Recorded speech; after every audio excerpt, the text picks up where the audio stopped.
ശരി, Shri C K Shakir, ഇത് പിണറായി എന്ന ഒറ്റ വ്യക്തിയിൽ കേന്ദ്രീകരിക്കേണ്ട ഒരു പരാജയമാണോ അല്ലയോ? നിങ്ങൾ അങ്ങനെയാണോ അതിനെ കാണുന്നത്?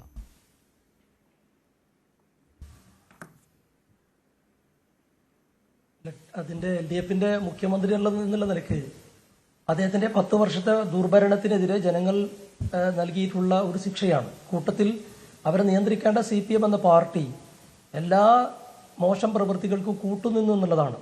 DYFI ആവട്ടെ CPM ആവട്ടെ ഇത്തരം നെറികേടുകൾക്കെതിരെ ഒരു അക്ഷരം പറഞ്ഞില്ലെന്ന് മാത്രമല്ല, അങ്ങനെ ഇവർ തെറ്റായ ദിശയിലൂടെയാണ് പോകുന്നത്, നമ്മുടെ നാടിന് അപകടകരമാണ് എന്ന് പറഞ്ഞ പലരെയും ആക്രമിക്കാൻ, സോഷ്യൽ മീഡിയയിലേക്ക് തെറി പറയാനും ആക്രമിക്കാനുമാണ് ഇവരുടെ ഒരു കൊട്ടേഷൻ സംഘം ആയിട്ടാണ് ഇതിൻ്റെ പോഷക സംഘടനകൾ പ്രവർത്തിച്ചത്. അപ്പോൾ ഇതെല്ലാവർക്കും CPMന്റെ സംഘടനാപരമായിട്ടുള്ളതും അതിന് നേതൃത്വം പിണറായി വിജയനുമുള്ള തിരിച്ചടിയാണ്. അത് സംശയമൊന്നുമില്ല. അപ്പം നിങ്ങൾ നോക്ക്, ബഹുമാന്യനായ കുഞ്ഞാലിക്കുട്ടി സാഹിബൊക്കെ ജയിക്കുന്നത് 85,000-ഓളം വോട്ടിനാണ്. ഇത് UDFന്റെ നേതാക്കൾ പോലും പ്രതീക്ഷിച്ചതിനേക്കാൾ അപ്പുറത്ത് വലിയ ഭൂരിപക്ഷമാണ് ഇപ്പോൾ കേരളത്തിൽ ഉടനീളം ഉണ്ടായിട്ടുള്ളത്. ഇപ്പോൾ 50,000-ലധികം വോട്ടുകൾക്ക് വിജയിച്ച 10ഓളം ആളുകളുണ്ട്.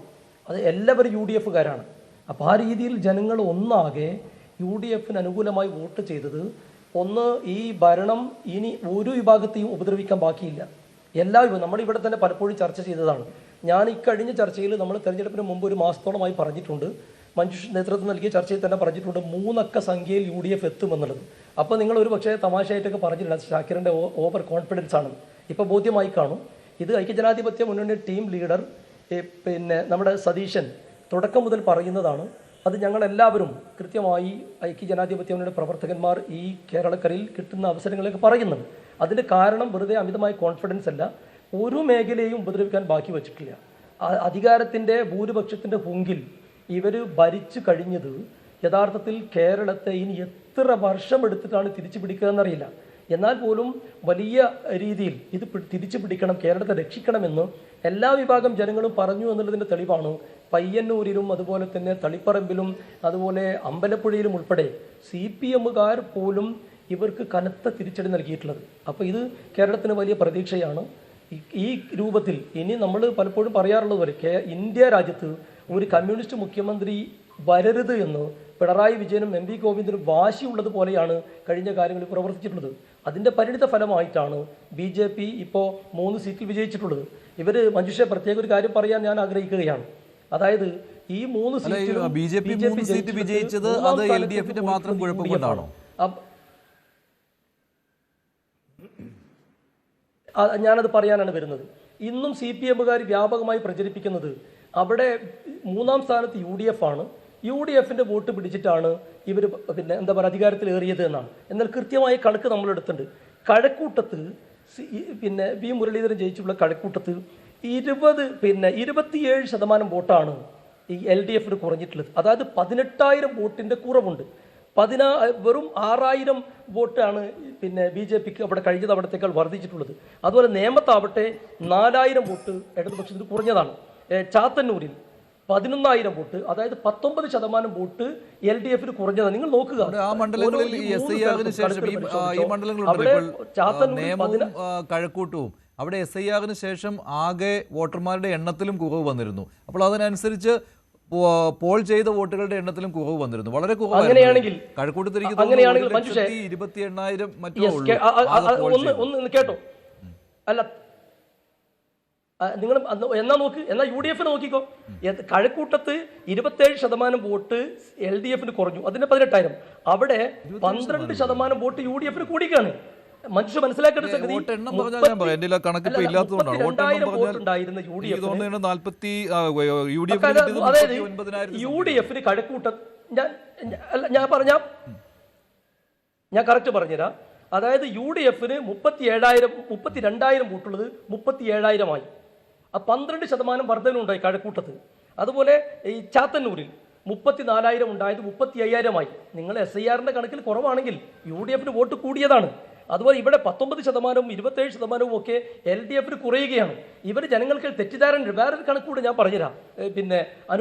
മഞ്ജുഷേ, സ്വാധീനമില്ലാത്ത മണ്ഡലങ്ങളായിരുന്നു അവ, കഴക്കൂട്ടവും അതുപോലെ തന്നെ നേമവും. അത് ശരിയാണ് കേട്ടോ, നേമവും കഴക്കൂട്ടവും UDFന് കുറെ വർഷങ്ങളായിട്ട് സ്വാധീനമില്ലാത്ത മണ്ഡലങ്ങളാണ്. അവിടെ LDFും BJPയും തമ്മിലുള്ള നേർക്കുനേർ പോരാട്ടമാണ്. അതുപോലെ തന്നെ ചാത്തന്നൂരും അങ്ങനെ തന്നെയാണ്, കഴിഞ്ഞ തവണയും അങ്ങനെയായിരുന്നു. അവിടെ അവിടെ അവിടെ അവിടെ നിങ്ങൾ മനസ്സിലാക്കേണ്ട ഒരു സംഗതി, നേർക്കുനേർ പോരാട്ടമെന്ന് നിങ്ങൾ പറയുമ്പോൾ ഞങ്ങൾ കൃത്യമായി പറയുന്നു, തെളിവുകളോടെ പറയുന്നു. കേരളത്തിൽ പിന്നെ ചില മണ്ഡലങ്ങളിൽ കൃത്യമായി CPM-ഉം അല്ലെങ്കിൽ ഇടതുപക്ഷ ജനാധിപത്യം BJP-യും ഡീലുണ്ട്. അതിന്റെ കണക്കുകൾ കൃത്യമായി ഞാൻ വേണമെങ്കിൽ പറഞ്ഞുതരാം. തൃശ്ശൂർ, കുന്നംകുളം, കോന്നി. മഞ്ജുഷിന് ഓർമ്മയുടെ കോന്നി എന്ന് പറഞ്ഞാൽ ഇത്തവണ BJP ജയിക്കുമെന്ന് പ്രതീക്ഷയുള്ള മണ്ഡലമായിരുന്നു. അവിടെ 32,000 വോട്ടുണ്ടായിരുന്ന BJP NDA 15,000 വോട്ട് പിന്നെ എന്താ പറയുക ആയി കുറഞ്ഞു. 18,000 വോട്ടാണ് കോന്നിയിൽ കുറഞ്ഞിട്ടുള്ളത്. BJP വലിയ മുന്നേറ്റം ഉണ്ടാക്കിയെന്ന് നിങ്ങൾ പറയുമ്പോൾ തൃശ്ശൂരിൽ 12,000 കുറഞ്ഞു, കുന്നംകുളത്ത് 11,000 കുറഞ്ഞു, അതുപോലെ കാഞ്ഞിരപ്പള്ളിയിൽ 3,000 കുറഞ്ഞു. നിങ്ങൾ മനസ്സിലാക്കേണ്ട സംഗതി, ഈ തിരുവല്ല മണ്ഡലം നമ്മൾ ഈ തെരഞ്ഞെടുപ്പ് വിഷയങ്ങൾ ചർച്ച ചെയ്യേണ്ട ഒരു വിഷയമാണ്. തിരുവല്ല മണ്ഡലത്തിൽ അനൂപ് ആന്റണിയാണ് മത്സരിച്ചത്. അവിടെ sitting MLA Mathew T Thomas ആണ്. 20,000 വോട്ട് BJP-ക്ക് കൂടി, 20,000 വോട്ട് LDF-ന് കുറഞ്ഞു. അവിടെ കോൺഗ്രസിന്റെ വർഗീസ് മാമൻ 10,000 വോട്ടിന് ജയിക്കുകയാണ്. ഇങ്ങനെ നിങ്ങൾ പിന്നെ അതേപോലെ കഴിഞ്ഞ വർഷം BJP 2ാം സ്ഥാനത്തെത്തിയ മണ്ഡലങ്ങളുണ്ട്. പുതുതായി ഒരു മണ്ഡലം മാത്രമാണ് ഇത്തവണ BJP 2ാം സ്ഥാനത്തെത്തിയിട്ടുള്ളത്. അത് തിരുവല്ലയാണ്. അവിടെ 20,000 വോട്ട് BJP-ക്ക് കൂടിയപ്പോൾ 20,000 വോട്ട് LDF-ന് കുറഞ്ഞു. Sitting MLA Mathew T Thomas 3ാം സ്ഥാനത്തേക്ക് പോയി. അപ്പോൾ നിങ്ങൾ മനസ്സിലാക്കുക, ഇവർ CPM തെരഞ്ഞെടുപ്പിന് മുമ്പ് നുണപ്രചരണം നടത്തി, അതിന് ശേഷവും നുണപ്രചരണം നടത്താൻ ഡീൽ എന്നുള്ള കാര്യം UDF ആണ് ഉന്നയിച്ചത്. CPM-ഉം BJP തമ്മിൽ ഡീൽ ഉണ്ടെന്നുള്ളത് അത് സ്വാഭാവികമായിട്ടും അത് ന്യൂനപക്ഷങ്ങൾ വിശ്വസിച്ചിട്ടുമുണ്ട്. പ്രത്യേകിച്ച് മുസ്ലിം സമുദായം അത് വിശ്വസിച്ചിട്ടുമുണ്ട്. പക്ഷെ ഒരു കാര്യം, പക്ഷെ അതൊക്കെ അങ്ങനെ അതിനേക്കാളൊക്കെ കടന്നുള്ള ജനവിധിയായി പോയില്ലേ? എല്ലാ മേഖലയിൽ നിന്നും തിരിച്ചടിയുണ്ടായിട്ടുണ്ട്. അപ്പോൾ ഈ വോട്ടെടുപ്പ് ഫലം വന്നതിന് ശേഷം നിങ്ങൾ ഇനി അത് പറയണ്ട, കാരണം അതിനേക്കാൾ വലിയ വിജയം നിങ്ങൾക്ക് കിട്ടിക്കഴിഞ്ഞു. അടിപതറി പോയി എല്ലാം. അല്ല മഞ്ജുഷ, ഒറ്റ കാര്യം ഞാൻ ചോദിക്കട്ടെ അദ്ദേഹത്തോട് തന്നെ.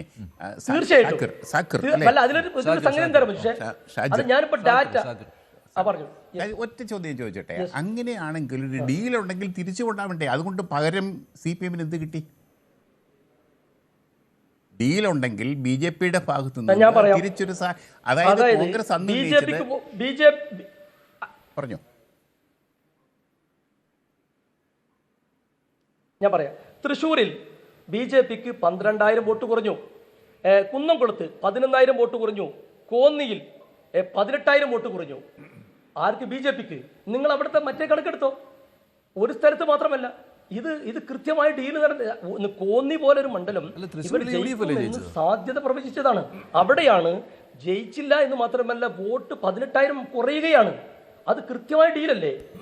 ഞാൻ തിരുവല്ല ഉദാഹരണം പറഞ്ഞു, മറ്റൊരുപാട് മണ്ഡലങ്ങൾ പറഞ്ഞു. ഇവർ കൊടുക്കൽ വാങ്ങലുകൾ നടത്തിയിട്ടുണ്ട്. പക്ഷേ കേരളത്തിലെ ജനങ്ങൾ പറഞ്ഞതുപോലെ വെളിയിലേക്ക് മാത്രമല്ല, ആ ഡീൽ അംഗീകരിക്കാൻ തയ്യാറായിട്ടില്ല. കോന്നി കിട്ടിയത് അയ്യോ അയാൾ അല്ലെങ്കിൽ സ്ഥിരമായിട്ട് 2 തവണ ജയിച്ച ആളാ. പകരം CPM-ന് എന്ത് കിട്ടി എന്നുള്ള ചോദ്യമാണ് ജേക്കബ് ജോർജ്. എന്തുകൊണ്ടാണ് എനിക്കൊരു ഞാൻ കേട്ടത് ഞാൻ ചോദിക്കട്ടെ, അദ്ദേഹത്തോട് വിനീതമായി ചോദിക്കട്ടെ, ഈ ഇഷ്ടം, അതായത് ഞാനൊരു കാര്യം പ്ലീസ്, അതായത് NDA മുന്നണിയിൽ പുതിയ കക്ഷികളെ എടുത്തു, ഇവർ കോടിക്കണക്കിന് രൂപ തെരഞ്ഞെടുപ്പ് പ്രചരണത്തിന് ഉപയോഗിച്ചു, കേന്ദ്രമന്ത്രിമാരുൾപ്പെടെ വലിയ വലിയ നേതാക്കന്മാരെ കൊണ്ടുവന്നു. എന്നിട്ട് എങ്ങനെയാണ് വലിയ ശതമാനം വോട്ടുകൾ തൃശ്ശൂരും കുന്നംകുളത്തും കോന്നിയിലും, കോന്നി ഇവർക്ക് ജയസാധ്യതയുള്ള മണ്ഡലമായിരുന്നു, പകരം മറ്റ് മണ്ഡലങ്ങളെ ഡീൽ നടത്തി 18,000 വോട്ട് കുറയുമോ? അതെങ്ങനെയാണ് ഒരു മണ്ഡലത്തിൽ കുറയുക? എത്ര ശതമാനമാണ് അത്? ചെറിയ സംഗതിയാണോ?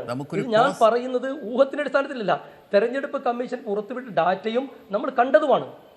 ഈ 3 മണ്ഡലങ്ങൾ വേറെയുമല്ല. നിങ്ങൾ നമ്മളെ കേന്ദ്രമന്ത്രി ഒറ്റ കാര്യം കൂടി പറയട്ടെ. കേന്ദ്രമന്ത്രി കേരളത്തിൽ ഒരു ജോർജ് കുര്യൻ മത്സരിച്ചു ആ കാഞ്ഞിരപ്പള്ളിയിൽ. മഞ്ജുഷേ പറയട്ടെ, പിന്നെ നിങ്ങൾ ഒറ്റ കാര്യം കൂടി ശ്രദ്ധിച്ചാൽ നിങ്ങൾക്ക് മനസ്സിലാവും. കാഞ്ഞിരപ്പള്ളിയിൽ അൽഫോൺസ് കണ്ടത്താനം 2021 മത്സരിച്ചപ്പോൾ കിട്ടിയ 29,000 വോട്ട്, ഇപ്പോൾ ഇവിടെ കേന്ദ്രമന്ത്രിയായിട്ടുള്ള ജോർജ് കുര്യൻ മത്സരിച്ചപ്പോൾ 26,000 കുറയുകയാണ്. കേന്ദ്രമന്ത്രിയാണ്, BJP-ക്ക് പുതിയ കൂട്ടുകെട്ടുകളുണ്ട്, വലിയ വളർച്ചയുണ്ടായി എന്ന അവകാശവാദമുണ്ട്. ഇത് മാത്രമല്ല, ഞാൻ കൃത്യമായി കണക്ക് പറയാം സമയമുണ്ടെങ്കിൽ, 50ഓളം മണ്ഡലങ്ങളിൽ 50ഓളം ഗുണകരമായത് UDF-നാണ്. കാരണം അവിടെ ക്രൈസ്തവ സമുദായം ഒരു ഏകീകരണം അവിടെ നടത്തിയിട്ടുണ്ട്. അവിടെ മധ്യ കേരളത്തിൽ UDF ജയിക്കണം എന്നുള്ള ആഗ്രഹത്തിൽ തന്നെയാണ് വോട്ടുകൾ വീണത്. അതുകൊണ്ടാണ് കാഞ്ഞിരപ്പള്ളിയും പൂഞ്ഞാറും ഒക്കെ തിരിഞ്ഞത്. അല്ലാതെ അവിടെ ഒരു ഡീലിന്റെ ഭാഗമായിട്ടാണെന്ന് ഞാൻ വിശ്വസിക്കുന്നില്ല. അങ്ങനെ ആകുമ്പോൾ നിങ്ങളുടെ ജയത്തെ നിങ്ങൾ കുറച്ചു കാണുന്നതിന് തുല്യമായി പോകും കേട്ടോ ശ്രീ ഈ കണക്കുകൾ പരിശോധിക്കും മനുഷ്യ. ശരി, അല്ലാതെ ബി ജെ പിക്ക് കുറഞ്ഞ വോട്ടുകളുമായിട്ട് എന്തിനാണ് ഒരു താരതമ്യം? അങ്ങനെ വേണോ? യു ഡി എഫിന്റെ തിളക്കമാർന്ന വിജയമാണ്. ലീഗിനാണെങ്കിൽ 27 22 സീറ്റും കിട്ടി. 63 സീറ്റുകളിൽ കോൺഗ്രസിന് ജയിക്കാൻ കഴിഞ്ഞു. അപ്പോൾ പിന്നെ അതിന്റെ തിളക്കം കുറയുന്നതായി പോകില്ലേ ഇപ്പോൾ ഈ ഒരു ഡീൽ കാര്യങ്ങൾ? ബി ജെ പിക്ക് ഇന്ന മണ്ഡലത്തിൽ ഇത്രയും വോട്ടുകൾ കുറഞ്ഞു എന്നൊക്കെ പറഞ്ഞതിനെ കാണേണ്ടതുണ്ടോ? അങ്ങനെ കാണേണ്ടതുണ്ടോ ശ്രീ മോഹൻ വർഗീസ്?